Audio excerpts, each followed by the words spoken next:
والصلاة والسلام على سيد الأنبياء والمرسلين أما بعد فأعوذ بالله من الشيطان الرجيم بسم الله الرحمن الرحيم قال تبارك وتعالى في القرآن المجيد والفرقان الحميد إن الله وملائكته يصلون على النبي يا أيها الذين آمنوا صلوا عليه وسلموا تسليما اللهم صل على سيدنا ومولانا محمد وعلى آل سيدنا ومولانا محمد وآله وبارك وسلم۔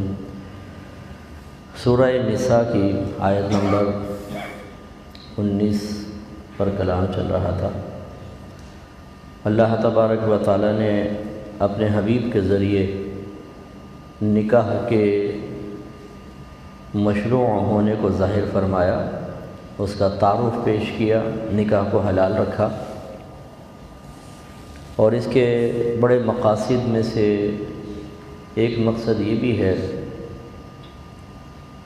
کہ انسان ایک ایسا ماحول گھر میں بنائے جو دوسروں کے لیے رول ماڈل ہو، ایک ایسا ماحول بنے کہ جو آخرت کی تیاری کے سلسلے میں معاون بنے، خود شوہر کے لیے، بیوی کے لیے، اولاد کے لیے۔ اسی طرح بیویوں کی اور اولاد کے نان نفقے کی ذمہ داری شوہر پر ڈالی تاکہ کچھ لوگوں کا سہارا شوہر بن جائے۔ اسی طرح اگر بہت سارے شوہر ایک پورے خاندان کو لے کے چلتے ہیں اور نان نفقہ اٹھاتے ہیں تو ایک بیلنس قائم ہوتا ہے۔ اگر ہر ایک کو کمانے کا علیحدہ مکلف بنایا جاتا تو پھر عورتیں سب بیچاری کمانے کے لیے کوشش کرتی ہیں، اور پھر اولاد بھی، اور معاشرے میں تمام معاملہ ڈس بیلنس ہو جاتا۔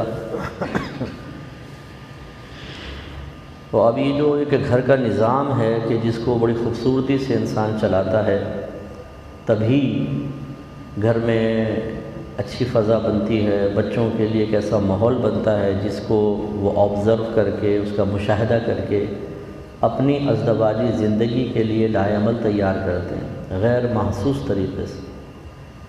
تو پھر وہ اتنا ہی اچھا ہونا چاہیے تاکہ اچھا ماحول رہے، بچے بھی اچھی چیزیں سیکھیں اور آگے اپنی ازدواجی زندگی کو بہتر سے بہتر بنائیں۔ اور جب ہم اس کی پرواہ کرنا چھوڑ دیتے ہیں تو پھر معاملہ برعکس ہوتا ہے، پھر گھر میں توازن نہیں رہتا، گھر میں نہیں رہتا تو باہر بھی نہیں رہتا، کیونکہ جب ہم باہر جاتے ہیں تو گھر کے اثرات باہر ہم سے الٹی سیدھی حرکتیں کرواتے ہیں۔ استاد شاگردوں کو مارتا پیٹتا ہے، افسر اپنے ماتحتوں کو ڈانٹتا ہے، ہم غصے میں رہتے ہیں اور باہر بھی بہت سوں کی دل آزاریاں کرتے ہیں، اور پھر بے برکتی پیدا ہوتی ہے، اور پھر خصوصاً بچے جو ہیں وہ غلط چیز سیکھتے ہیں۔ اگر ایک بچی اپنی ماں کو اپنے باپ سے لڑتے ہوئے دیکھے گی، گالیاں بکتے ہوئے دیکھے گی، برا بھلا کہتے ہوئے دیکھے گی، تو وہ کیا اچھی چیز سیکھے گی؟ بعض خواتین سننے کے لیے تیار ہی نہیں ہوتی، وہ چھوٹی باپ کے بننے کے لیے تیار نہیں ہوتی، میں کیسے خاموش رہوں؟ خصوصاً باہر کے ملکوں میں جو رہتی ہیں، جنہیں قانونی پروٹیکشن حاصل ہے، ان کے دل میں اس قانونی پروٹیکشن کی وجہ سے ایک ایسا تکبر پیدا ہو جاتا ہے کہ شوہر بھی اس کے مقابلے میں حقیر نظر آتا ہے، جس کو اللہ اس کے رسول عورت سے افضل کہیں اور حاکم بنائیں۔ عورت اپنی ضد میں، انانیت میں اور تکبر میں اس کی بزرگی ماننے کے لیے تیار نہیں ہوتی۔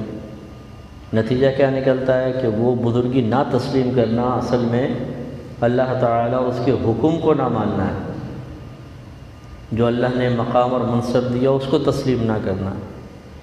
وہ بہنیں اتنا نہیں سوچتی کہ اگر آپ کے ملک کی گورنمنٹ نے جس کو منصب دیا ہو، کوئی افسر بنایا ہو، کوئی عہدہ دیا ہو، آپ اس کی تعظیم کرتے ہیں کہ نہیں بھئی یہ آفیسر ہے، یہ فلاں ہے، اگر اس کے متعلق ذرا بھی ہم نے اونچ نیچ کی تو گڑبڑ پیدا ہو جائے گی۔ حتیٰ کہ توہین عدالت جو ہے اسی کو دیکھ لیں آپ، کہ ملکی قانون کے اعتبار سے کسی بھی ملک کا قانون ہو، وہاں کی کورٹ کو اور ججز کو ایک مقام ہوتا ہے، ملتا ہے، اگر آپ اس کے خلاف چلیں گے آپ پر کیس ہو سکتے ہیں اور آپ کو جیل ہو سکتی ہے، تو وہ اس کی تو رعایت کر لی جائے گی۔ ایسی خواتین وہاں پر بالکل خاموشی سے چلیں گی، کیوں جی نقصان ہو جائے گا۔ لیکن چونکہ شوہر اسے منصب اللہ اس کے رسول نے دیا ہے، گورنمنٹ نے نہیں دیا، اور قانونی کوئی گرفت نہیں ہے، وہاں اہمیت نہیں بنتی ہے۔ تو ایسی عورتیں جب اپنے شوہر سے لڑتی ہیں، جھجکتی ہیں، جھڑکتی ہیں اور اس کو حقیر سمجھتی ہیں اور گالیاں تک بکتی ہیں، تو پھر لازم بات ہے کہ بچیوں پہ اس کے منفی اثرات تو ہوں گے۔ ایسی جو جاہل باپ چھوٹی چھوٹی باتوں پر مارے پیٹے، گالیاں بکے، عورت کو پاؤں کی جوتی سمجھے، حقیرانہ رویہ رکھے، تو وہ اپنے بیٹوں کے لیے وہی چیز فراہم کر رہا ہے۔ کوئی شاذ ایسا ہوتا ہے کہ اولاد کسی اچھے ماحول کی وجہ سے یا اپنی ہی سوچ اور فکر کی وجہ سے اپنے باپ کے اثر کو قبول نہ کرے اور اس کو غلط سمجھتی رہے، بہت کم ہوتا ہے۔ اکثر جو ہیں غیر محسوس طریقے سے ماں باپ کے اثرات بچوں کے اندر منتقل ہو جاتے ہیں۔ تو باپ غسیلہ ہے، بچے بھی غسیلے ہو جائیں گے۔ باپ بکورا ہے، بات بات پہ گالیاں بکتا ہے الٹی سیدھی، تو وہ بھی ایسے ہو جائیں گے، کیونکہ وہ نقشے اور فلم ذہن میں ہوتی ہے بچپن سے لے کے جوانی تک۔ تو گویا کہ اپنی زوجہ کو برا بھلا کہہ کر، اس کے ساتھ نامناسب رویہ رکھ کر اپنی اولاد کو خراب کرنا، یہ نہ صرف اولاد کو خراب کیا بلکہ کسی کی بچی کی زندگی خطرے میں ڈال دی، کیونکہ جو بچی آئے گی بہو بن کے، بیٹا جو ہے وہ ابا جان کی سنت پر عمل کرتے ہوئے اسے الٹی چھری سے ذبح کرنے کی کوشش کرے گا اپنی جہالت میں، خود بھی گناہ گار ہوگا، گناہ کبیرہ کا مرتکب ہوگا اور کسی کی زندگی کو حرام کرے گا۔ اور یہ ہر تیسرے گھر میں ہو رہا ہے، آپ دیکھیں جاہلوں کا قبضہ ہے، ناراض کوئی نہ ہو۔ ہمارے یہاں اکثر ایسی ہے نا کہ علم تو سیکھا ہی نہیں ہے، نہ تربیت ہے، نہ علم نہ تربیت۔ اچھا علم کیا ہے؟ ہم تو دیکھتے ہیں ٹی وی پروگرام میں، بھائی وہ علم نہیں ہے، معلومات ہے۔ ہمارا یہ بیان بھی علم نہیں ہے، معلومات۔ اس کے لیے تو باقاعدہ کورسز ہوتے ہیں، اے ٹو زیڈ ایک ایک چیز سیکھنی ہوتی ہے، تب وہ علم بنتا ہے کہ آپ نے ایک شے کا علم سیکھ لیا۔ معلومات کا مطلب ہے چیدہ چیزیں اٹھا لی بس۔ ماں باپ بھی جو بچوں کو تربیت کے نام پہ دے رہے ہیں وہ علم نہیں دے رہے، وہ صرف تھوڑی سی معلومات ان تک پہنچا رہے ہیں، اور وہ بھی انتہائی ناقص معلومات، سنی سنائی چیزوں پر۔ جیسے میں اکثر کہتا ہوں بیٹا غصہ حرام ہے، اب ہمیشہ تو حرام نہیں ہے، غصہ تو محمود بھی ہوتا ہے۔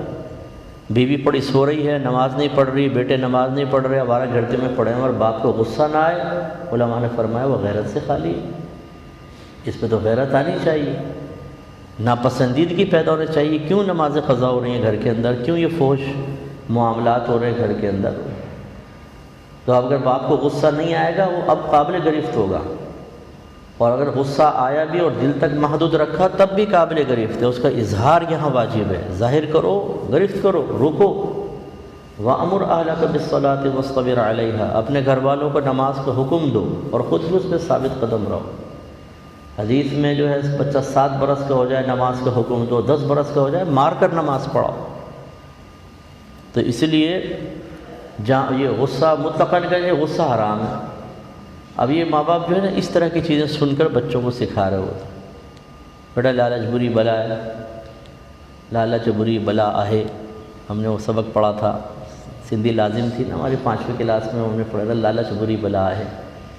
اب لالچ ہر ایک بری تو نہیں ہوتی، علم کا لالچ ہے، آخرت کی تیاری کا لالچ ہے، نیکیوں کے بڑھانے کا لالچ ہے، ثواب جاریہ کا لالچ ہے، یہ تو بہت اچھے لالچ ہے۔ اللہ تعالیٰ نے اپنے حبیب کے لیے حریص کا لفظ قرآن عظیم میں استعمال فرمایا، اگرچہ حریص ہمارے ہاں ذرا منفی معاملے میں استعمال ہوتا ہے، تو بڑا حریص ہے، یعنی لالچی ہے۔ لالچی کا لفظ کہنا تو وہ نیگیٹو سینس میں جاتا ہے اکثر، تو اس لیے نبی کریم کے لیے حریص کا لفظ ہم نہیں کہیں گے۔ قرآن میں ہے تو ہم وہ آیت بیان کر سکتے ہیں، لیکن اس کا ترجمہ یہی کریں گے کہ آپ بہت زیادہ متمنی ہیں، کسی چیز کی تمنا رکھتے ہیں یوں، تو ہر لالچ برا نہیں ہوتا۔ تو خلاصہ کلام یہ ہے کہ بہت سارے مقولے ایسے ہوتے ہیں، بس یہ ہمارے ماں باپ سکھاتے ہیں کچھ خاندانی معاملات ہوتے ہیں، اس میں یہ نہیں دیکھتے کہ شریعت کیا کہہ رہی ہے، بیٹا واش روم میں جا رہا ہو سر ڈھک کے جاؤ۔ ایسے کیوں جاؤ؟ سر ڈھکنا کیوں ضروری ہے واش روم جاتے ہوئے؟ کھانا کھاتے ہوئے بیٹا سر ڈھکتے ہیں، کیوں ڈھکتے ہیں؟ جواب ڈھونڈ لیں اس کا۔ نماز پڑھتے ہوئے اگر نوجوان نماز پڑھ رہا ہوگا، پرانے بابے آئیں گے، وہ دیکھیں گے برہنہ سر پڑھ رہا ہے، وہ ٹوپی اٹھا کے گندی سی اپنے مسجد کی وہ اس کے سر پہ جمانے کی ناکام کوشش کریں گے، کیونکہ نوجوان کے بال پف سمیت وہ انکار کر دیتے ہیں ٹوپی کو قبول کرنے سے۔ تو ایک تصادم کی سی کیفیت ہو جاتی ہے کہ بابا پوری طاقت لگا رہا ہے اور نوجوانوں کے بال وہاں سے فل ریزسٹنس، جیسے پولیس کسی پروٹیسٹ کے اوپر حملہ کر دے اور وہاں سے ریزسٹنس ہو۔ نتیجہ نکلتا ہے بابا اگر وقتی طور پہ کامیاب بھی ہو جاتا ہے تو حالت رکوع ہی اس کو پامال کرنے کے لیے کافی ہوتی ہے، ٹوپی پہلے سجدے میں۔ اچھا بعض نوجوان خود پہن کے نماز پڑھتے، سر اتنا بڑا ہے، ٹوپی یہاں آئی ہوئی ہے نا خالی، پوپ جان پال کی طرح، تو وہ پیچھے جمی ہوئی ہے، اب وہ جیسے رکوع میں جاتے ہیں گر جاتی ہے، تو وہ پھر دل میں ارادہ کرتا ہے سجدے میں جا کے نا عمل قلیل سے اس کو اپنے قریب کرنے کی کوشش کروں گا۔ پھر وہ سجدے میں جا کے یوں ڈھونڈتا ہے اس کو نا، تھوڑا سا ہاتھ میں آ جاتی ہے، پھر اس کو لے کے سر پہ جما کے جیسے اٹھتا ہے وہ پیچھے گر جاتی ہے۔ وہ بھائی کو سائز ہی صحیح سلیکٹ کر لیتے۔ اچھا بہرحال چلیں، تو ایک مزاح کی بات ہوئی، خلاصہ کلام یہ ہے کہ اب ان چیزوں کے بارے میں ہمارے گھر والے سوچتے نہیں ہیں کہ اچھا بیٹا پاؤں نہیں ہلاؤ نحوست ہوتی ہے، یوں ہلا رہا ہو نا کوئی، پاؤں نہیں ہلاؤ نحوست ہوتی ہے۔ اچھا کہاں سے نحوست ہوتی ہے؟ کس دلیل سے ثابت؟ بیٹا پاؤں پہ پاؤں رکھ کے بیٹھ جائے، بیٹا پاؤں پہ پاؤں نہیں رکھتے، نیچے کرو۔ وہ نبی کریم نے تہبند والے کو منع کیا تھا کیونکہ وہ پاؤں پہ پاؤں رکھنے میں ستر کھلنے کا اندیشہ تھا۔ اب وہ تو ہمیں حقیقت تو پتہ ہی نہیں ہوتی، جو پیچھے کی لاجک ہوتی ہے، دلیل ہوتی ہے، وہ تو کبھی سیکھی نہیں ہوتی نا، جو اس کے نتیجے ہیں وہ ذہن میں ہوتے ہیں، حالانکہ ہر نتیجہ کسی نہ کسی دلیل کے ساتھ وابستہ ہوتا ہے، خاص صورتحال ہوتی ہے، کچھ بیک گراؤنڈ ہوتا ہے اس کا، وہ نہ ہو۔ یہ ہم سکھاتے ہیں اپنے بچوں کو، بس تھوڑی تھوڑی سطحی قسم کی چیزیں سنی ہیں بس، وہ باقی علم نہیں ہے۔ تو جب ماں باپ کو علم حاصل نہیں ہوگا وہ بچوں کو کیا سکھائیں گے؟ جب علم ہی نہیں ہوگا وہ کیا عمل بن کر کے اپنے آپ کو رول ماڈل بنائیں گے؟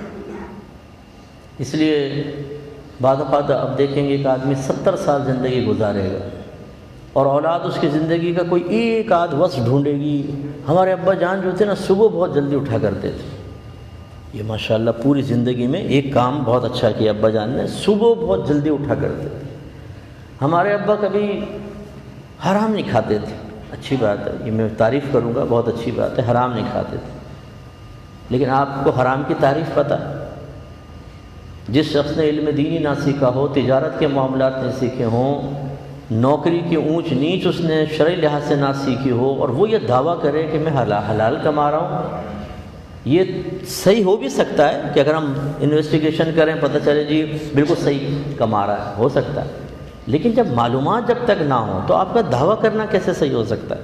ہم تو حلال کما رہے ہیں۔ اچھا حلال کسے کہتے ہیں، حرام کسے کہتے ہیں، کن چیزوں سے چیز حرام بنتی ہے، کن امور کا لحاظ کریں تو حلال، جب سیکھا ہی نہیں تو پھر یوں ہم پھر ہمارے پورے زندگی کے اندر کوئی ایک آدھ، ہمارے ابا نے اصولی زندگی گزاری، وہ کیا 12 بجے سے پہلے گھر میں آ جاؤ، ماشاءاللہ بڑی اصول تھا جی، 12 بجے سے پہلے گھر میں اولاد کو داخل کر لینا، یہ والد صاحب کا وہ وصف تھا جس نے ان کی زندگی کی تمام کوتاہیوں اور نقائص کو ختم کر دیا۔ یہ ایک وصف سب سے بہترین جی، 12 بجے سے پہلے گھر میں، ہمارے ابا جان کو اصول تھا۔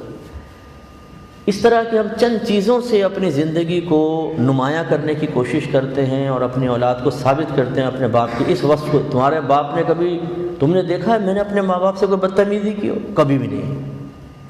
ہمارے ابا جان نے کبھی اپنے والدین سے آنکھوں سے آنکھ ملا کے بات نہیں کی، بہت اچھی بات ہے، میں اس کی تعریف کروں گا، انکار نہیں، لیکن کیا یہ ایک خوبی تمام نقائص کو ختم کرنے کے لیے کافی ہے؟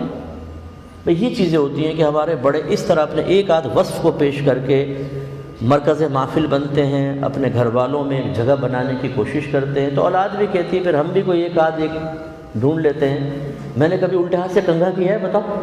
نہیں کیا نا بیٹا، ہمیشہ یاد رکھنا تمہارے باپ نے ہمیشہ سیدھے ہاتھ سے کنگھا کیا، کوئی بڑا کمال ہے بھائی، سیدھے ہاتھ سے کنگھا کیا، سنت ہے، لیکن وہ پھر اسی طرح کی چیزوں کو نکال کر وہ بھی نمایاں کر۔ ہونا تو یہ چاہیے کہ آپ کی زندگی کا ایک ایک لمحہ آپ کی اولاد کے لیے رول ماڈل بنے۔ آپ کا اٹھنا، آپ کا بیٹھنا، آپ کا سونا، آپ کا گفتگو کرنا، آپ کا اظہار غضب، آپ کا غصہ پینا، آپ کی نرمی، آپ کی شفقت، آپ کا ان کو فکر آخرت دلانا، موت کا ذکر کرنا، جہنم کا، دیگر چیزوں کا، اپنی اولاد کی غلطیوں پہ تڑپ جانا، ان کو صحیح علم سکھانا، صحیح ان کی تربیت کرنا، اپنے آپ کو رول ماڈل بنا کر دکھانا، اتنے سارے اوصاف ہوں گے تب کہیں جا کے ایک کامل گھر بنتا ہے۔ ہم ایک آدھ وصف کو پکڑ کر بیٹھے ہوئے ہیں اور اپنی تمام تر کوتاہیوں کے بارے میں ذہن بنایا ہوا ہے کہ ان پر نگاہ نہ رکھو، یہ تو دیکھو کہ یہ میں کیا کر رہا ہوں، یہ میجر مسٹیک ہے۔ اس لیے ہماری گفتگو یہاں سے چلی تھی کہ شادی کے بعد گھر میں ایک اچھا ماحول بنانا، اپنے بچوں کے لیے اچھا رول ماڈل بننا، یہ نکاح کے ایک مقاصد میں سے بڑا مقصد بھی ہے اور ایک اللہ کی طرف سے دی گئی ذمہ داری بھی ہے۔ اور یقینی سی بات ہے کہ سرپرست اپنے آپ کو رول ماڈل اسی وقت بنائے گا، اپنے بچوں کی صحیح تربیت اسی وقت کرے گا جب خود اس کے پاس علم دین ہوگا۔ اور علم معلومات کا نام نہیں ہے، کسی تھوڑی سی معلومات آپ نے حاصل کر لی، علم مکمل کسی بھی ٹاپک کے بارے میں A to Z جاننے کا نام۔ مثال کے طور پہ مہر ہے، اب آپ کو مہر کا پتہ ہونا چاہیے کہ مہر کیوں کسے کہتے ہیں، یہ کیوں شریعت نے رکھا ہے، اس کی کم سے کم مقدار کیا ہے، زیادہ سے زیادہ مقدار کیا ہے، مہر معجل کیا ہوتا ہے، مہر مؤجل کیا ہوتا ہے، مہر مسمى کیا ہوتا ہے، مہر مثل کیا ہوتا ہے، یہ آپ کو پتہ ہونا چاہیے۔ اگر آپ کا وصال ہو جاتا ہے اور آپ نے بھی مہر نہیں دیا تو مہر کی ادائیگی کیسے ہوگی؟ کیا وراثت کی تقسیم سے قبل ہوگی یا بعد میں ہوگی؟ اگر زوجہ کا انتقال ہو جاتا ہے، اس کی وراثت تقسیم ہونی ہے اور آپ نے مہر نہیں دیا تو مہر کا کیا معاملہ ہوگا؟ کیا پہلے مہر اس کی وراثت میں جمع کیا جائے گا، پھر عورت کی وراثت تقسیم ہوگی، کیا معاملہ ہوگا؟ یا آپ نے کہا کہ چلو جی زوجہ گئی، اب تو کوئی ہے ہی نہیں تو بس وہ میرا ہو گیا، یا یہ ہوگا؟ لیکن کون سیکھے، کیوں سیکھے، کس لیے سیکھے؟ اس کی تو ہمیں ضرورت ہی نہیں ہے، کوئی ضرورت پڑی تو پپو پان والا، مسجد کے حافظ صاحب، امام صاحب سے پوچھ لیں گے۔ اس میں پھر یہ نہیں دیکھتے کہ وہ عالم ہیں، مفتی ہیں یا نہیں ہیں، کسی سے بھی معلوم کر لیتے ہیں۔ داڑھی والا ہمیں ہر ایک عالم نظر آتا ہے، ہر ایک داڑھی والا۔ نہیں، وہ میں نے پوچھا ہے، وہ بچہ 25 سال سے نماز پڑھتا ہے، ماشاءاللہ پوری داڑھی، اس سے مسئلہ پوچھا ہے میں نے۔ اب اگر داڑھی کے ہر بال میں بخاری اور مسلم پنہا ہو اور فقہ حنفی کے تمام معتبر کتب داڑھی بڑھانے سے ہمارے قلب میں داڑھی کے ذریعے اتر جائیں، پھر تو بہت اچھی بات ہے۔ اگر ایسا نہیں ہے تو صرف داڑھی سے تو علم نہیں آتا بھائی جان، پھر آپ کسی مفتی صاحب سے معلوم کرتے ہیں۔ اسی طرح نان نفقے کا مسئلہ، پوری معلومات، نان نفقہ کسے کہتے ہیں، کن کن چیزوں پر اس کا اطلاق ہوتا ہے۔ نان نفقے میں بیوی کی حیثیت کا اعتبار ہوگا یا شوہر کی حیثیت کا اعتبار ہوگا یا دونوں کا اعتبار ہوگا، یہ آپ کو معلوم ہونا چاہیے۔ مثال کے طور پر مبشر نے 3 شادیاں کر لی، فرض کر لو، کی نہیں حضرت ویسے ہی کہہ رہا ہوں کہ گھر جا کے پکڑ مت لیجیے گا، مثال دے رہا ہوں بچے کی۔ فرض کر لو نے 3 شادی کر لی، ایک امیر عورت سے کی، ایک مڈل کلاس سے، ایک لوئر کلاس سے۔ نان نفقے کا کیا حکم ہوگا؟ ہر ایک کا جدا گانا ہوگا، لیکن پہلے ان کی مالی حیثیت دیکھی جائے گی، اس کے اعتبار سے ہوگا۔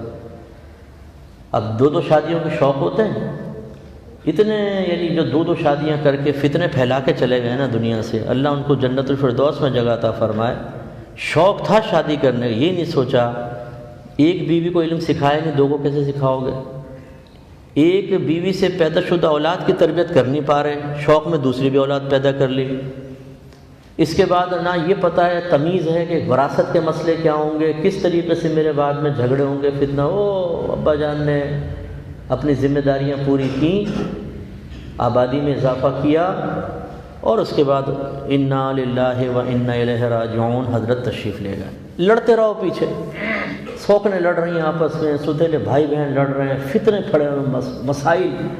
ایک جاہل سرپرست جو ہے وہ اس طرح لڑوا کے چلا جاتا ہے، مروا دیتا ہے اپنی نسلوں کو، اور اس کو پتہ ہی نہیں ہوتا لے کیا کر کے گیا ہوں۔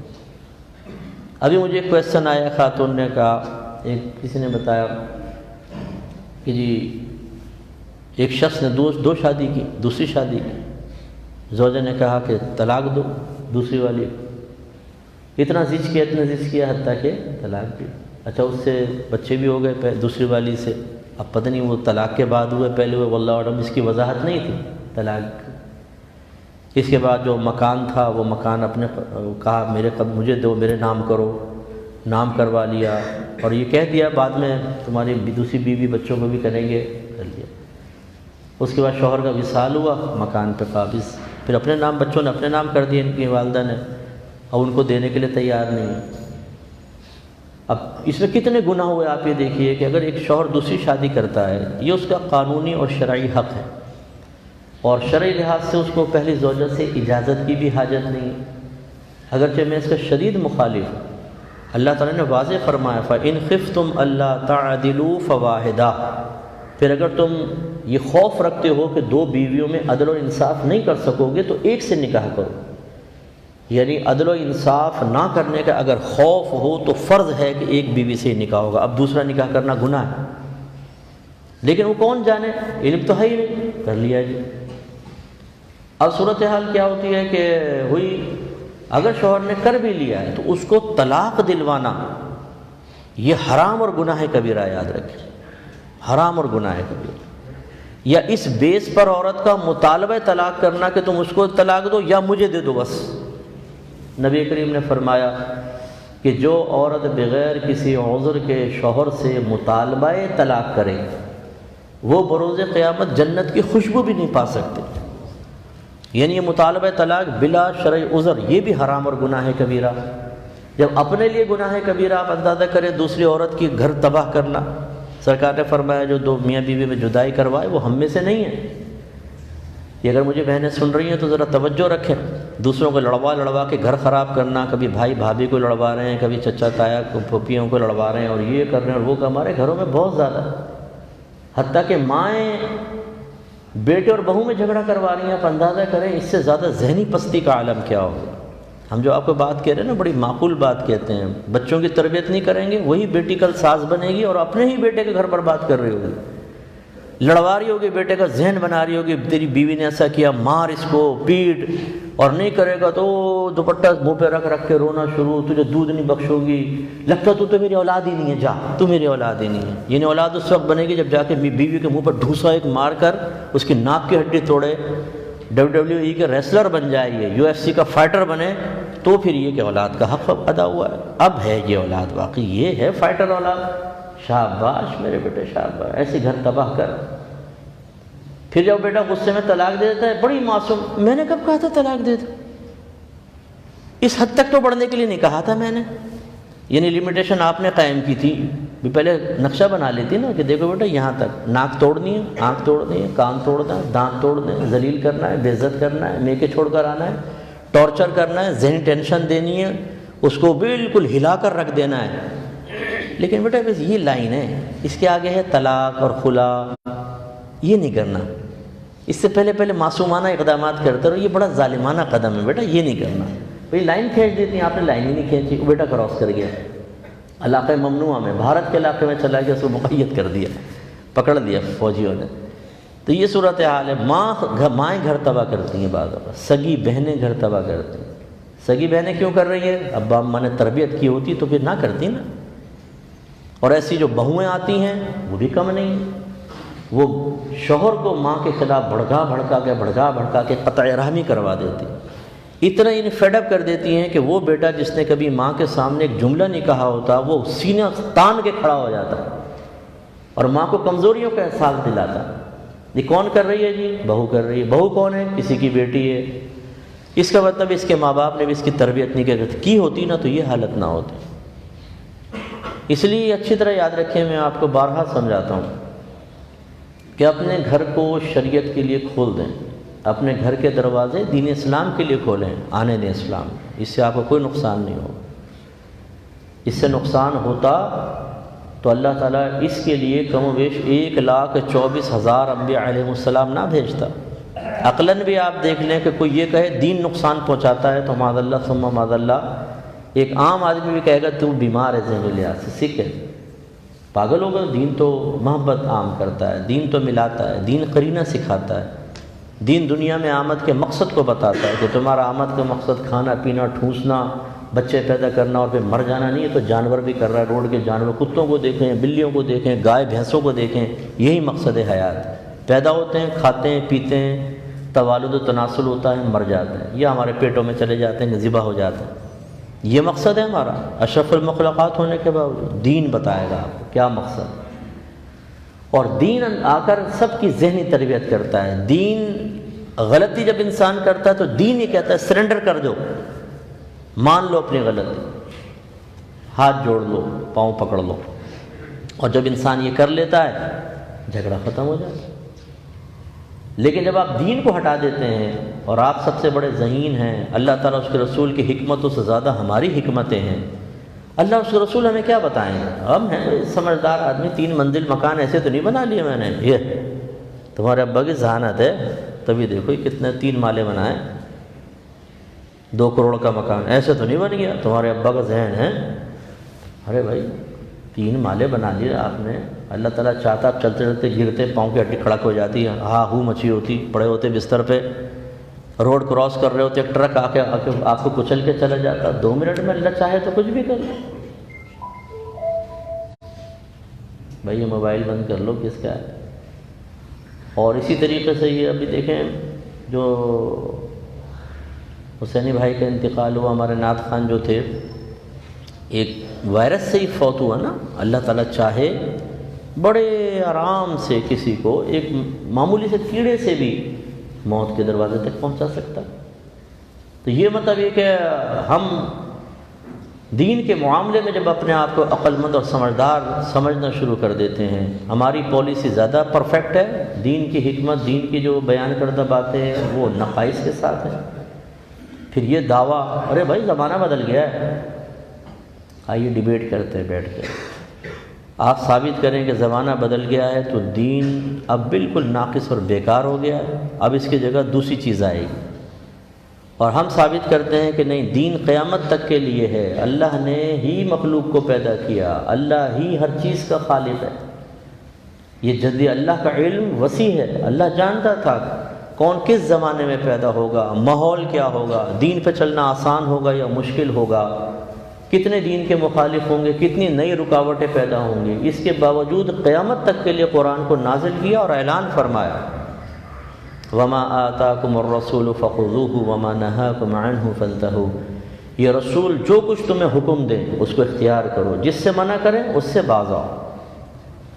یا ایھا الذین آمنوا ادخلوا فی السلم کافہ، اے ایمان والو اسلام میں پورے داخل ہو جاؤ، پورے داخل ہو جاؤ، نو چوائس۔ ہمارے نوجوان ہیں نا اپنے پفیوں علاقے، بھائی جدید دور آ گیا ہے، تو جدید دور آنے کا کیا مطلب ہے؟ اپنے ابا اماں کو گھر سے باہر نکال دیں، جدید دور آ گیا ہے، کیونکہ وہ تو قدیم ہوتا تھا کہ اپنے ماں باپ کو ساتھ رکھنا ہے، جدید دور بناؤ نا، نکال دو اپنے گھر سے باہر، جدید ماں باپ پیدا کرو، جدید دین لاؤ، جدید کتاب لے کر آؤ۔ منہ کے بل جہنم میں گرے گا ایسا شخص جو اپنے دین کو حقیر اور معمولی سمجھے، اپنی ناقص اور پھوڑ قسم کی عقل کے سامنے تباہ ہوگا، اور ہوئے ہیں تباہ۔ جنہوں نے دین کی مخالفتیں ہر دور میں کی ہیں، آج ان کا نام ہے کسی کا؟ سب مرے پڑے قبر کے اندر، سخت عذاب قبر میں مبتلا ہیں، چیخ رہے ہیں، چلا رہے ہیں۔ یہ تو اللہ تعالیٰ نے غیب ظاہر نہیں فرمانا، ورنہ وہ باہر نکل کے بتائیں نا، قیامت تک کے لیے سارے یوں ہو جائیں گے، سیدھے، بالکل سیدھے۔ مجال ہے کہ جو دین کے متعلق تھوڑی سی بھی بات کریں۔ یہ سارے جتنے میڈیا پر بیٹھ کر یا دنیاوی مناصب حاصل کر کے جو دین کے متعلق باتیں کرتے ہیں، یا ہم جیسے عام لوگ جو اپنے گھروں کے اندر تھوڑی سی مطلب اللہ نے عقل دی ذرا سی، تو اسی کو دین کے خلاف استعمال کرنا شروع کر دیتے ہیں۔ نمازوں کی پابندی پہ کوئی نصیحت کرے جھنجھلا جاتے ہیں، یہ نماز پڑھنا وہ ضروری کہ لازم ہے یار، کیا فائدہ ہوگا اس کا؟ بولتے کیا فائدہ، مجھے بتاؤ نماز پڑھنے کا کیا فائدہ۔ ایسے لوگ ملے ہمیں، نماز پڑھنے کے فائدے بتاؤ اس کو۔ یعنی اگر یہ فائدہ ہوتا ہے کہ نماز پڑھ کے چکتے، مصلی کا ہٹاتے کنارہ، تو 5000 کا نوٹ پڑا ہوتا، تو کہتے یار یہ تو بڑی فائدہ مند چیز ہے۔ پھر ہر 2 نفل پہ اگر یہ کام ہوتا تو نفل پہ نفل پڑھتے، نفل پہ نفل، پھر نکالا 5000 رکھا، لے بیٹا، پھر 2 رکعت پڑھی پھر۔ اور اگر یہ شرط ہوتی کہ اس میں اگر ایک بھی دنیا کا خیال آیا پھر 5000 نہیں نکلے گا، دنیا کا خیال نہیں آنا چاہیے اس نماز میں۔ اس میں خشوع و خضوع دیکھیں آپ، اس میں اگر بچے نے آواز لگا دی نا تو نماز توڑ کے مارے گا، گھوسے پہ گھوسے، کمبخت 5000 نکلوا دی۔ سلام پھیرنا تو رہ گیا تھا، چیخ پڑا، میرا خیال آ گیا تھا، نکل یہاں سے۔ اس کے لیے پھر روم بنے گا، ڈم لائٹ ہوگی، اندر سے کنڈا ہوگا، باہر اعلان ہوگا کہ کسی کی آواز نکلی گلا دبا دو گا، نماز پڑھ رہا ہوں، کیونکہ مصلی سے 5000 نکلے گا۔ یہ ہماری حالت ہے، یعنی ہر چیز کو مادی اشیاء کے ترازو میں تولنا۔ نوجوان کو اگر نماز کے بدلے میں لیلا مل جائے نا تو یہ نماز پڑھے گا، ویسے نہیں پڑھے گا۔ کسی عامل کے پاس پہنچے گا، بولے گا تمہیں 2 رکعت نماز بتاتا ہوں، اس ترتیب سے پڑھو، محبوب تمہارے قدموں میں۔ کبھی قرآن کی نہیں سنی ہوگی، حدیث کی نہیں سنی ہوگی، مولوی صاحب بھی پاگل نظر آتے ہوں گے جو نماز سے کہہ رہے ہیں، لیکن عامل نے کہا 2 رکعت نماز پڑھ، اس کے بعد یہ وظیفہ، محبوب تیرے قدموں میں۔ دیکھیے وہی تازہ غسل کر کے کھڑا ہوگا خوش و خضوع کے ساتھ، امام اعظم ابو حنیفہ اپنے زمانے کا، خواجہ حسن بصری بن کے کھڑا ہو جائے گا، محبوبہ کے لیے نماز پڑھ دیں گے۔ محبوبوں کے محبوب میرے رب کے لیے نماز نہیں پڑھیں گے۔ ایسی وہ نوجوان جو امتحان میں بغیر محنت کے پاس ہونے کا اور شارٹ کٹ مارنے کا منصوبہ بنائے بیٹھے ہوتے ہیں، مفتی صاحب کوئی وظیفہ بتائیں پاس ہو جاؤں اچھے نمبروں سے، وہ بھی اچھے نمبروں سے نا، گندے نمبر نہیں، یہ تو ہماری شان کے خلاف ہے۔ محنت نیکی وہ الگ بات ہے، لیکن گندے نمبروں سے پاس ہونا خاندان تباہ ہو جائے گا، اچھے نمبروں سے۔ اچھا محنت کیا کی تو ہے تھوڑی بہت، لیکن مجھے خطرہ ہے۔ ان کو اگر بتا دیں کہ تم نے بیٹا اس ترتیب سے نماز پڑھنی ہے، دیکھیں پوری زندگی کبھی اللہ کے لیے ایسی نماز نہیں پڑھی ہوگی جتنے امتحان میں پاس ہونے کے لیے انسان نماز پڑھے گا۔ یہ ہماری حالت ہے۔ تو اپنے گھر میں دین کو داخل کریں، خود تربیت حاصل کریں، دین سیکھیں، اپنے گھر والوں کی تربیت کریں، تو ایک جنت نظیر ماحول بنے گا، ایسا پرسکون ماحول جس میں پیار ہے، محبت ہے، شفقت ہے، درگزر ہے، ایک دوسرے کی غلطیوں کو نظر انداز کرنا ہے، پیار ہے، یہ چیز۔ لیکن اس کے برعکس اگر آپ دیکھیں، جب ہم دین کو چھوڑ دیتے نا، ہر گھر میں لڑائی جھگڑا، فتنہ فساد، چچڑا پن، ایک دوسرے کی شکلوں سے نفرت ہے، صبح اٹھتے ہیں جھگڑے شروع ہو جاتے ہیں، چھوٹی چھوٹی بات پہ جھگڑا پھڈا، اتنی سی بات پہ نمک مرچ، یہ چیز یہاں کیوں پڑی ہے، کیوں لڑائی جھگڑا ہو رہا ہے، کیوں؟ دین سے دور ہیں ہم لوگ، دین کو چھوڑ بیٹھے، برکت ختم ہو گئی گھر میں۔ پھر اپنی کوتاہیاں نہیں دیکھیں گے، اچھا مفتی صاحب پتہ نہیں کیا ہے، گھر میں کوئی سکون سا نہیں ہو رہا، برکت نہیں ہوتی، تنخواہ 15 تاریخ کو ختم ہو جاتی، پھر مانگ تانگ کے مہینہ پورا کر دیں۔ اچھا نماز تو پڑھتے ہوں گے آپ سب، قرآن پاک کی تلاوت تو کرتے ہوں گے، نہیں وہ تو 2-3 سال ہو گئے نہیں پڑھتے۔ دادی جان کبھی رمضان میں کھول لیتی ہیں، وہ پورے 1 سال کے لیے کافی ہوتا ہے چند سپارے۔ اچھا بھائی کوئی فلم ڈرامے تو نہیں چلتے ہوں گے گھر میں اور قسطوں والے ڈرامے تو چل ہی رہے ہیں، وہ تو زوجہ چھوڑتی نہیں ہے، اور زوجہ کی آڑ میں زوج بھی نہیں چھوڑتا۔ اس طرح فلمیں بھی چل رہی ہیں، سب ہو رہا ہے، گالی گلوچ بھی چل رہی ہے، حرام حلال کی تمیز بھی بھلائی ہوئی ہے، کچھ نہیں پرواہ،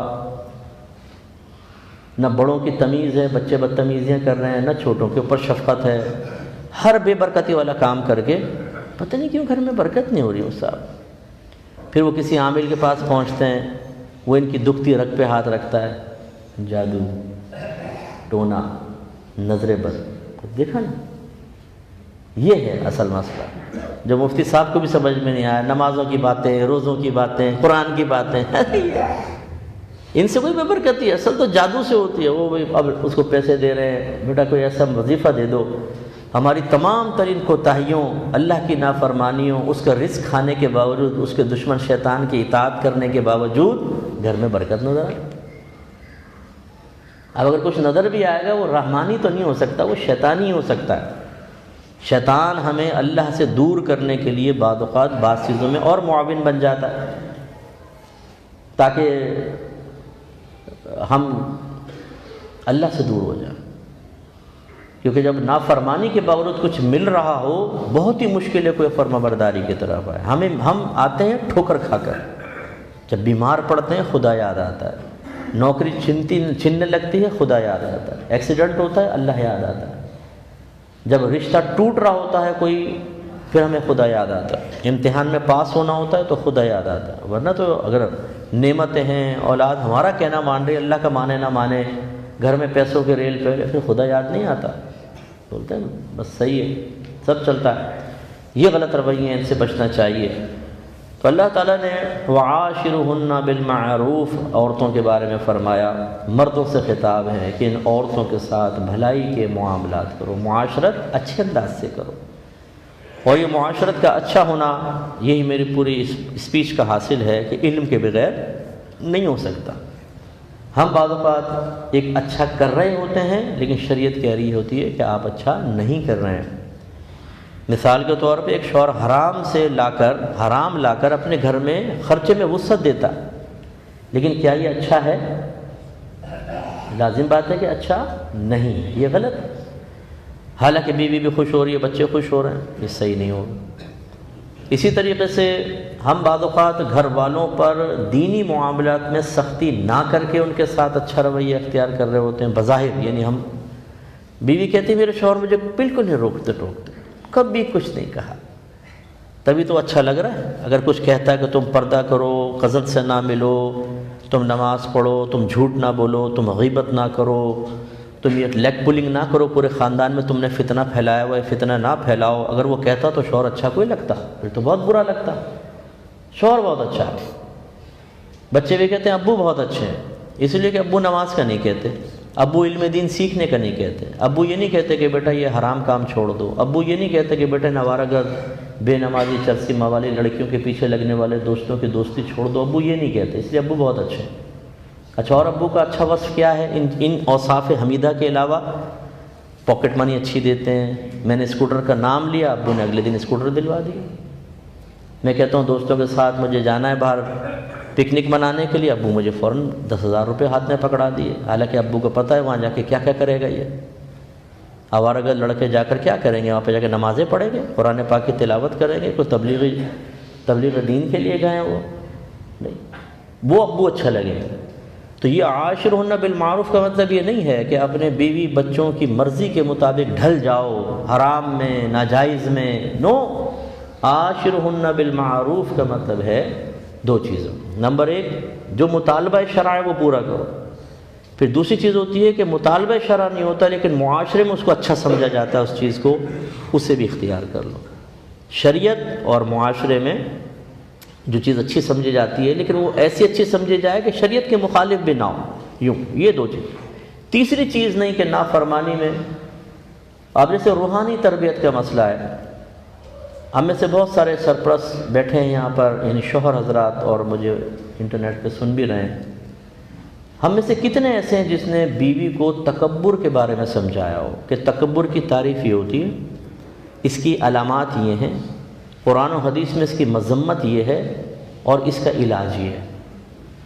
حالانکہ تکبر اتنی گندی چیز ہے کہ یہ بروز قیامت جنت میں جانے کے راہ میں بہت بڑی رکاوٹ ہے۔ سرکار نے فرمایا کوئی متکبر جنت میں نہیں جائے گا، جہنم میں جائیں گے پہلے اپنے اگر تکبر کے ساتھ۔ لیکن کیا ہم نے سکھایا؟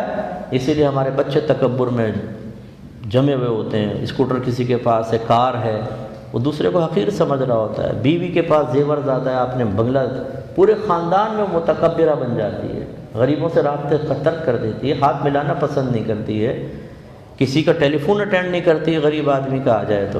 اور خصوصاً جو باہر کے ملکوں میں بہنیں رہتی ہیں وہ اپنا احتساب کر لیں کہ وہ جب پاکستان آتی ہیں تو کتنی نگاہ حقارت کے ساتھ اپنے خاندان کی عورتوں کو دیکھا جاتا ہے جو پاکستان کے اندر رہ رہی ہیں، جو آپ کے باہر رہنے کی وجہ سے آپ کو پروٹوکول دے رہی ہیں، مروب متاثر نظر آ رہی ہیں، حالانکہ آپ ان کو ایک چاکلیٹ تک نہیں دیتے ہیں، لیکن چونکہ آپ امریکہ پلٹ ہیں، چونکہ آپ جرمنی سے آئی ہیں، چونکہ آپ کینیڈا سے واپس آئی ہیں، چونکہ آپ UK سے واپس آئی ہیں، تو وہ بچ بچ جاتی ہیں، او دماغ اتنا اونچا ہو جاتا ہے صاحب، یہ گھر کے سرپرست کو علاج کرنا چاہیے۔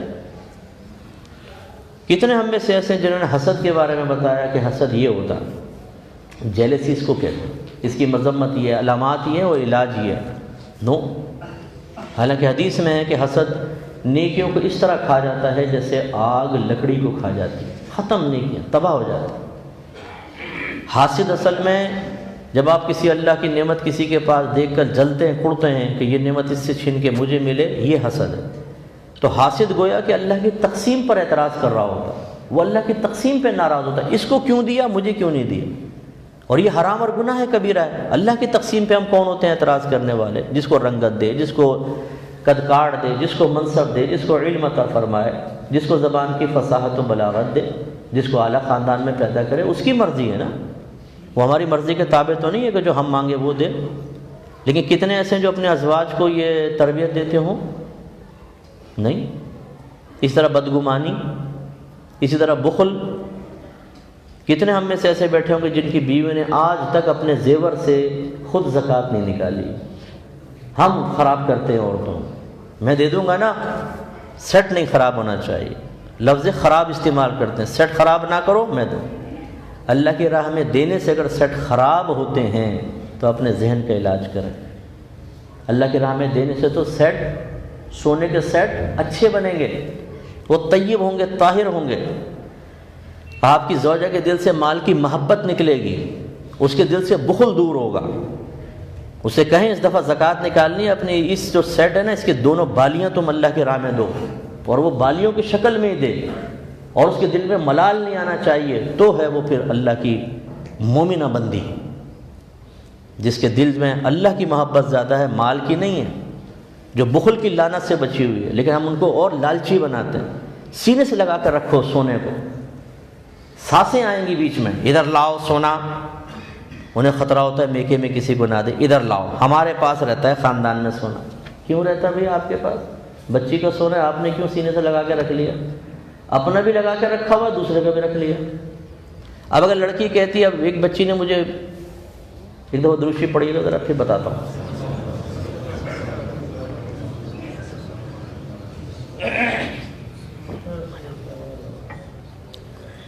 اب ہمارے یہ بیانات سن کے نا کئی عورتیں ماشاءاللہ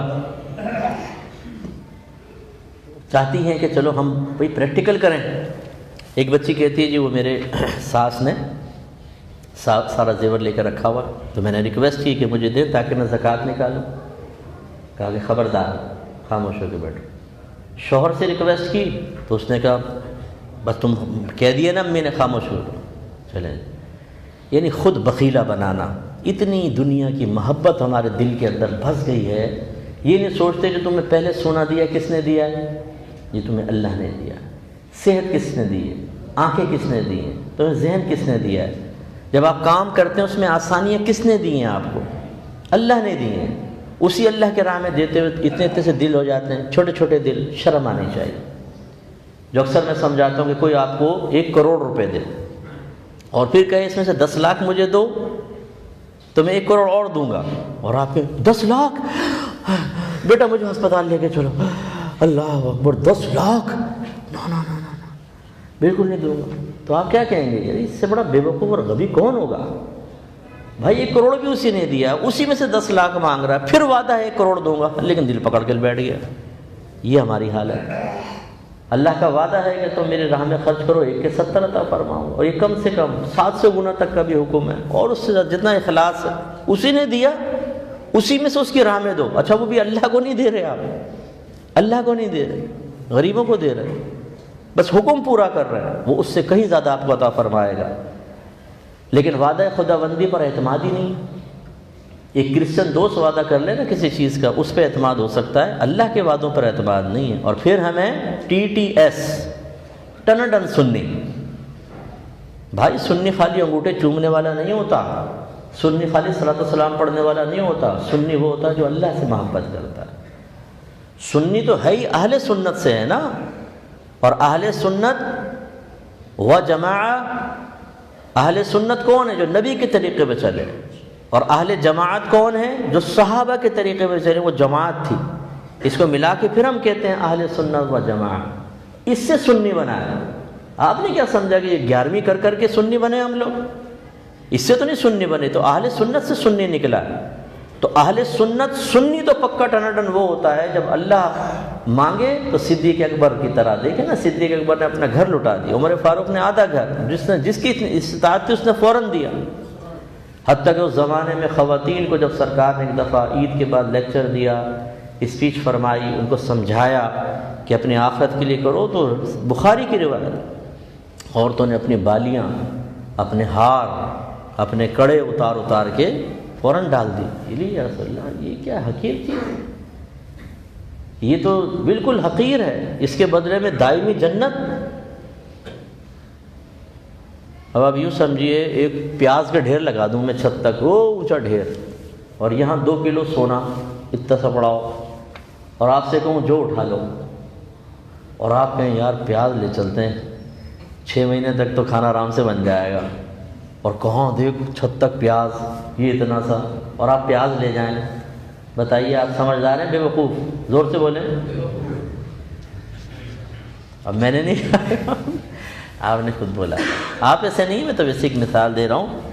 اب یہ کیا ہے؟ سونا چاندی کچھ بھی نہیں ہے، اس کے بدلے میں جنت، اور ہم بیوی کو تربیت دے رہے ہوتے ہیں، نہیں جنت چھوڑ دو میری جان، سونا سینے سے لگا کر رکھو، یہ تمہارے کام آئے گا۔ حالانکہ پھر اس کے بعد ہمیں پتہ ہے کہ ایسے جاہل لوگوں کی وراثت کی تقسیم بھی غلط ہوتی ہے۔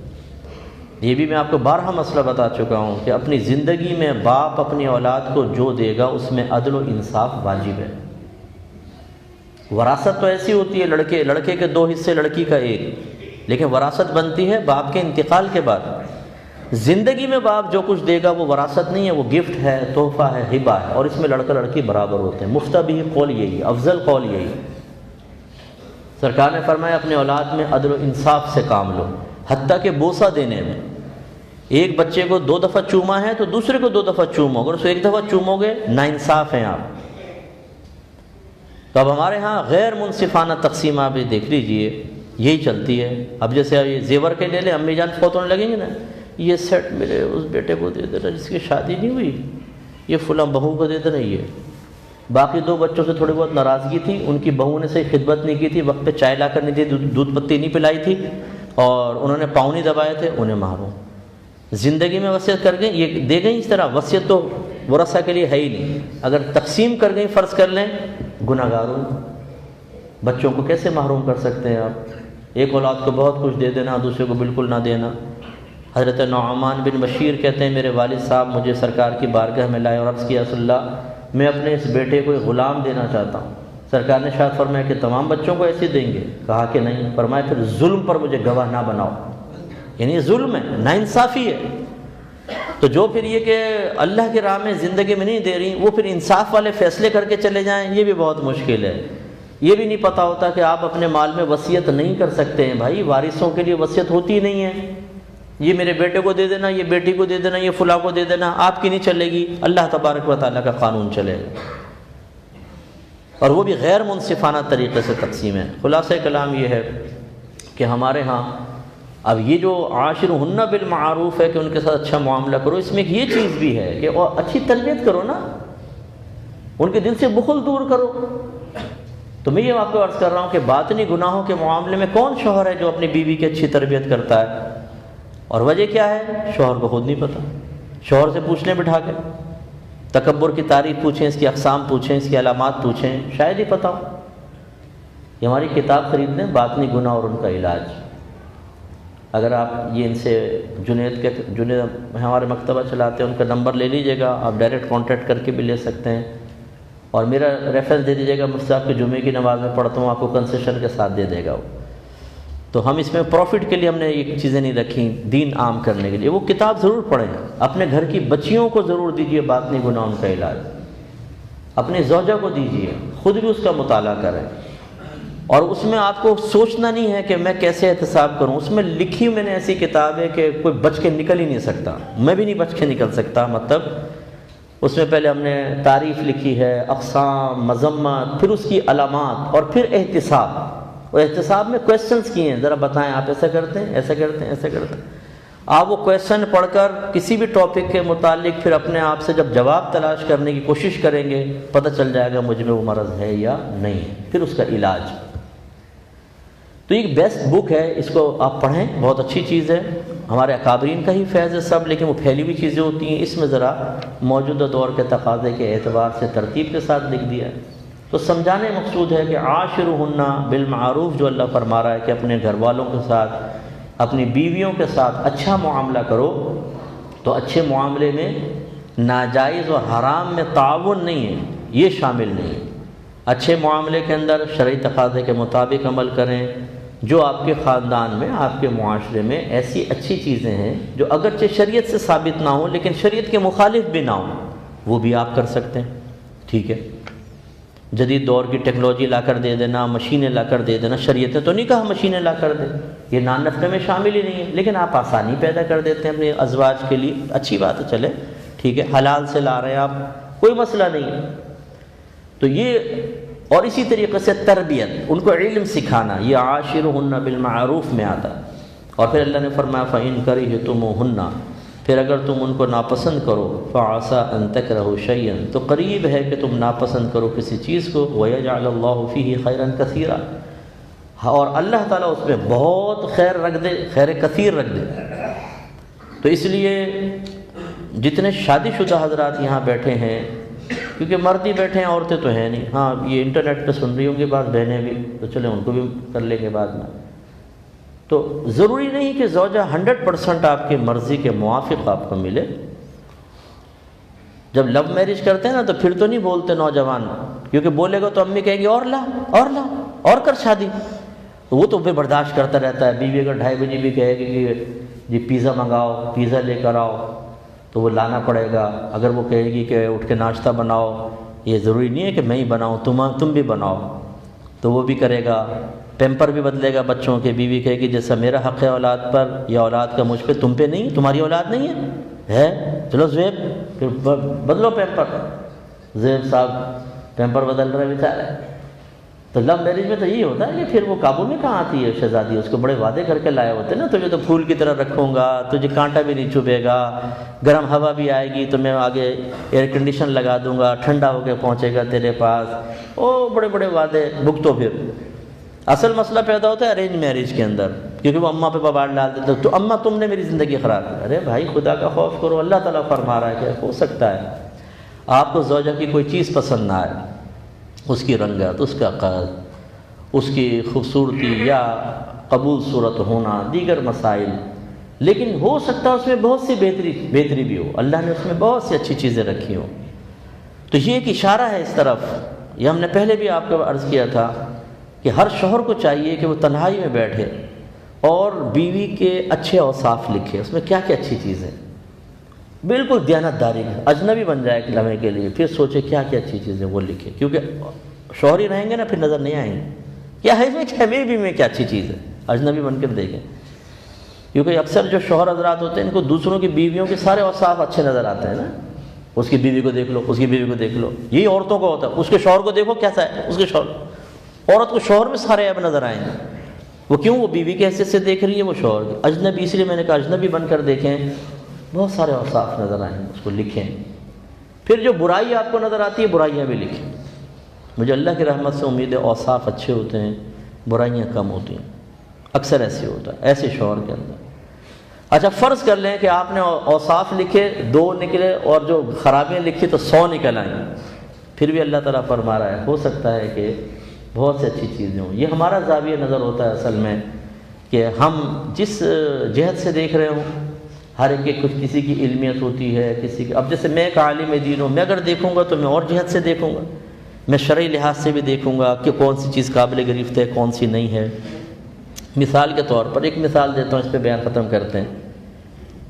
اگر ایک عورت گھر میں کام نہیں کر رہی، وہ شوہر کے کپڑے استری نہیں کرتی، کھانا نہیں بناتی، ڈسٹنگ نہیں کرتی ہے، آپ کہیں گے یہ اس میں عیب ہے، میں جب دیکھوں گا میں کہوں گا عیب نہیں ہے، یہ تو اس کا حق ہے، کیونکہ عورت پہ واجب نہیں ہے گھر کا کام کرنا، کوئی کام کرنا شوہر پہ لازم ہے، لاؤ ماسی رکھو یا خود ہی کرو کام اپنا، شوہر پہ، بیوی پہ لازم نہیں ہے کہ وہ ڈسٹنگ کرے، وہ کپڑے دھوئے، وہ کھانا بنائے، وہ برتن دھوئے، بیوی کے لازم نہیں ہے، واجب نہیں ہے۔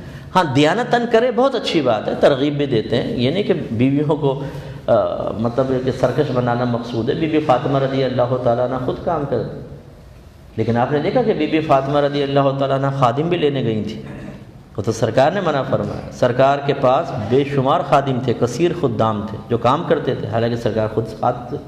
مدارج النبوت اٹھا کے پڑھیں، اس میں تواضع کا بیان پڑھیے گا، اس میں دیکھیں کیا لکھا ہے کہ سرکار کے پاس بہت سارے خادم تھے جو گھر کے مختلف کام کرتے تھے۔ ازواج مطہرات تو کام نہیں کرتی تھیں، اکثر نہیں کرتی تھیں، سارے خادم کام کرتے تھے۔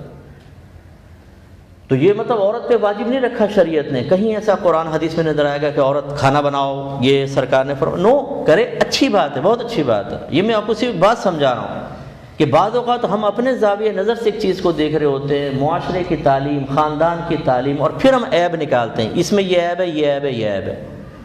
یہ نہ کریں۔ جو میں نے کہا کہ آپ لکھیں عیوب و نقائص اور فضائل، اس میں تھوڑا سا شریعت کا رنگ بھی شامل کر لیں۔ پہلے آپ اپنے ذہن کے مطابق لکھ لیں، کسی کو چیک کروا لیں، یہ لکھیں دیکھیں، ہو سکتا ہے کہ وہ 5 کاٹ دے کہ یہ تو عیب ہے ہی نہیں، یہ تم نے کیا کیا؟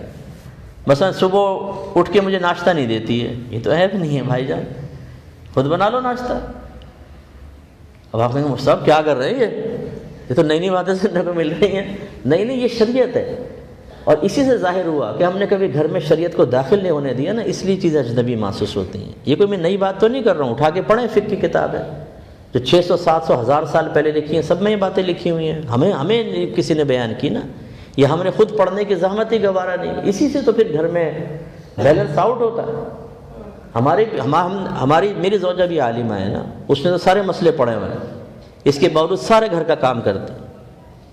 ابھی بچے ہمارے گئے ہوئے ہیں حیدرآباد اپنے نانا کی زمین پہ، میری زوجہ نے ہر چیز کچن کے اندر رکھ کے گئی ہے، کفگیر فلاں فلاں فلاں، مجھے تکلیف نہیں ہونی چاہیے، یوں ترتیب سے رکھ کے گئی ہے، ہر چیز دھو کر ترتیب سے، جو چیز چاہوں اٹھاؤں بناؤں، اور یہ ہر چیز، دوائیاں ایک تھیلے کے اندر ساری کر کے رکھ کر گئی ہے کہ جو دوا چاہیے ہو، جلن ہو جائے اس میں پڑی ہوئی ہے، بخار ہو جائے اس میں پڑی ہوئی ہے۔ یہ میں نے تو نہیں کہا نا، ہم نے تو فل کہا ہوا ہے آپ پہ واجب نہیں ہے گھر کا کام، لیکن وہ سارا کام کرنا، کیوں؟ اس کو پتہ ہے کہ سعادت کی بات، اس میں جنت کی نعمت ہے۔